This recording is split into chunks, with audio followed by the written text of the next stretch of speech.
haatanna Kuala Lumpur ardayda ku dhaqan dalkaasi Malaysia gaar ahaan magaalada caasimadda ee Kuala Lumpur ayaa waxa ay ku soo bandhigeen magaaladaasi ciyaaraha hidaha iyo dhaqanka oo ay ka mid tahay dhaantada sida uu ku eegayo warkan wariyahayaga Saciid Umar oo ku sugan magaalada Kuala Lumpur.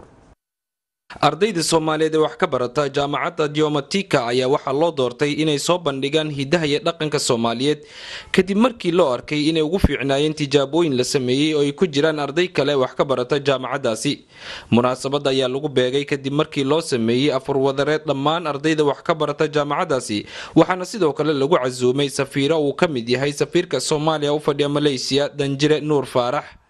kadib ayaa safiirka Soomaaliya si gaar ah ula hadlay ardayda Soomaaliyeed isagoo ku booriyay inay ku dadaalaan waxbarashadooda. dhanka kale safiirka ayaa iiga waramay sida uu arkay bandhig dhaqameedkani ay sameeyeen ardayda Soomaaliyeed. meesha jaamacadda soo bandhigtay doorkii ardayda Soomaaliyeed ku qaateen guud ahaan aad baan ugu farxay aadna waan ugu qirooday waliba ardayda dhaqanka iyo runtii matalaysi Soomaalida dhaqankeeda in ummadoo dhan oo caalamka isaga timi oo jaamacadda isugu timi la yiraahdo ardayda Soomaalida ayaa dhaqankoodii ciyaar sameynaysa oo ay sameeyeen oo dadku dhan daawaday oo waqti fiican la siiyay aad iyo aad bay sharaf u tahay. Muumin Islaam oo ah madaxa qaybta waxbarashada ardayda ajaanibta ayaa sidoo kale iiga waramay sida uu arkay bandhig dhaqameedkii ay soo bandhigeen ardaydan Soomaaliyeed. First of all, we would like to thank Honorable Ambassador Mr. Nuri. waxaan jeclahay inaan marka hore u mahadceliyo safiirka Soomaaliya Danjire Nuur Faarax sidoo kale waxaan jeclahay inaan u mahadceliyo ardayda Soomaaliyeed ee wax ka barata jaamacaddan qaybaheeda kala duwan run ahaantii waa arday aad u dadaal badan sumcadna ku dhaxleh ardayda kale.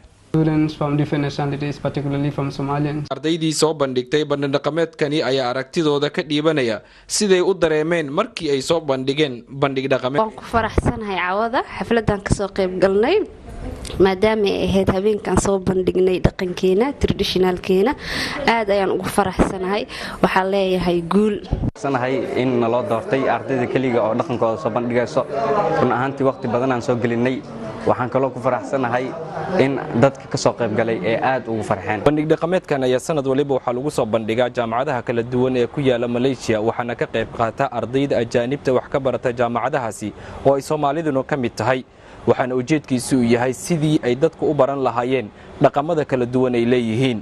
Saciid Umar, Universal TV.